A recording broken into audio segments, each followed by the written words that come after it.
சிங்கங்கள் தைரியம் மற்றும் வலிமையின் அடையாளங்களாக வரலாறு முழுதும் போற்றப்படுகின்றன. பூனை இனத்தை சார்ந்த விலங்குகளில் புலிகளுக்கு அடுத்து சக்தி வாய்ந்த உடலை கொண்ட விலங்குகளாக சிங்கங்கள் இருக்கின்றன. ஒரு வயது வந்த சிங்கத்தின் ரோமம் மஞ்சள் கலந்த பொன் நிறத்தில் காணப்படும். மயிலுக்கு அதன் தோகை அழகாகவும் அடையாளமாகவும் இருப்பதைப் போல ஒரு ஆண் சிங்கத்திற்கு அதன் தலையை சுற்றி வளரும் பிடரி மயிர் அழகாகவும் அடையாளமாகவும் உள்ளது. பெண் சிங்கத்திற்கு பிடரி மயிர் வளர்வதில்லை. சிங்கங்கள் பற்றிய பலருக்கும் தெரியாத மேலும் 10 விஷயங்களை பற்றி இப்போது பார்ப்போம். உலகில் உள்ள அனைத்து பெரிய பூனை இனங்களில் சிங்கங்கள் மிகவும் சமூகமானவை. அவை ஒரு பெரிய குழுவாக ஒன்றாக வசிக்கின்றன. சிங்கத்தின் குழுவை ஆங்கிலத்தில் பிரைட் ஆஃப் லயன்ஸ் என்று அழைக்கின்றார்கள். பிரைட் என்று அழைக்கப்படும் ஒரு குழுவில் கிட்டத்தட்ட 15 முதல் 40 உறுப்பினர்கள் இருக்கும். இந்த குழுவில் பல வயது வந்த ஆண்கள் மற்றும் அவற்றுடன் தொடர்புடைய ஒரு டசன் அல்லது அதற்கு மேற்பட்ட பெண்கள் மற்றும் குட்டிகள் ஆகியவை அடங்கும். ஒரு சிங்க குழுவில் உள்ள உறுப்பினர்களின் எண்ணிக்கை அதிகரிக்க அந்த சிங்கத்தின் குழு வலிமையுடையதாகிறது. இதனால் மற்ற சிங்க குழுக்கள் வலிய சிங்க குழுவோடு மோதல் போக்கை கடைபிடிப்பதில்லை. மேலும் ஒரு சிங்க குழுவில் இருக்கும் பெண்கள் அந்த குழுவில் அதிகமான ஆண்களை கொண்டிருக்க விரும்புகிறார்கள். ஏனெனில் இது அவற்றின் குட்டிகளின் பாதுகாப்பை உறுதிப்படுத்த உதவுகிறது. ஒரு ஆண் சிங்கத்திற்கு அழகையும் கம்பீர தோற்றத்தையும் தருவது அதன் பிடரி மயிராகும். பாலியல் முதிர்ச்சியின் தொடக்கத்தில் ஆண் சிங்கங்கள் தலை, கழுத்து மற்றும் அடிவயிற்றில் தடிமனான பிடரி மயிரை வளர்க்க தொடங்குகின்றன. டெஸ்டோஸ்டிரோன் என்ற ஹார்மோன் இதற்கு காரணமாகிறது. ஒரு ஆண் சிங்கத்திற்கு அதன் பிடரி மயிர் 2 விதமான அனுகூலத்தை தருகிறது. முதலாவது, ஒரு ஆண் சிங்கம் மற்றொரு ஆண் சிங்கத்தோடு சண்டையிடும் போது சிங்கத்தின் அடர்த்தியான பிடரி மயிர் ஒரு குஷனை போல செயல்பட்டு தலை மற்றும் கழுத்து பகுதியில் காயம் ஏற்படாமல் பாதுகாக்கிறது. இரண்டாவது அனுகூலம், ஒரு ஆண் சிங்கம் அதன் பிடரி மயிரின் அடர்த்தியை பொறுத்தே பெண் சிங்கங்களால் ஈர்க்கப்படுகிறது. இருண்ட நிறத்தில் அதிக அடர்த்தியான பிடரி மயிரை கொண்ட ஆண் சிங்கங்களைத்தான் பெண் சிங்கங்கள் விரும்புகின்றன என ஆய்வுகள் மூலம் கண்டறியப்பட்டுள்ளது. சிங்கங்கள் பொதுவாக காட்டு ராஜாவாக அறியப்படுகின்றன. சிறுவர்களுக்கான கதைகளில் கூட சிங்கம் காட்டு ராஜாவாகவே சித்தரிக்கப்படுகிறது. ஆனால் உண்மையில் சிங்கங்கள் காட்டுக்கு ராஜா இல்லை. ஏனெனில் சிங்கங்கள் காட்டில் வசிப்பதே இல்லை. அவை பெரும்பாலும் சவானா புல்வெளிகள் மற்றும் சமவெளிகளில் தான் வாழ்கின்றன. எனவே சிங்கத்தை கிங் ஆஃப் த ஃபாரஸ்ட் என சொல்வது சரியானதல்ல. கிங் ஆஃப் த சவானா என்பதே சரியானது. புலியை போலவே சிங்கத்திற்கும் அதன் நாக்கில் பாப்பிலா எனப்படும் பின்னோக்கிய கூர்மையான முட்கள் இருக்கின்றன. இந்த பாப்பிலாக்கள் சிங்கத்திற்கு அதன் ரோமத்தில் இருக்கும் அழுக்குகளை நீக்கவும் சாப்பிடும்போது எலும்பில் இருக்கும் இறைச்சியை வழித்தெடுக்கவும் உதவுகிறது.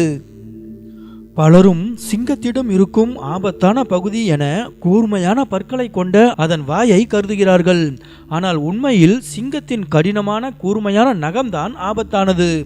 சிங்கத்தின் நகங்கள் கிட்டத்தட்ட 1.5 இன்ச் நீளமுடையது மற்றும் மிகவும் கடினமானது. அதனிடம் சிக்கும் மனிதர்களை அல்லது பிற விலங்குகளை முதலில் அதன் காலால் அடித்து நகத்தால் கிழிக்கும். அவ்வாறு கிழிக்கும் போது அதன் நகம் சதைக்குள் சுமார் 1 அங்குல ஆழத்திற்கு புதைந்து சிக்கியவரின் உடலில் ஆழமான நீண்ட காயத்தை ஏற்படுத்திவிடும். சிங்கத்தின் நகங்கள் ரீட்ராக்டபிள், அதாவது சிங்கத்தால் தேவைப்படும் போது நகங்களை வெளியே நீட்டவும் தேவையில்லாத போது பாதத்திற்குள் இழுத்து கொள்ளவும் முடியும். இதனால் நகங்கள் தேய்மானம் அடைவது தடுக்கப்படுகிறது. மேலும் சிங்கங்கள் நடக்கும்போது அவற்றின் குதிகால் தரையில் படாது.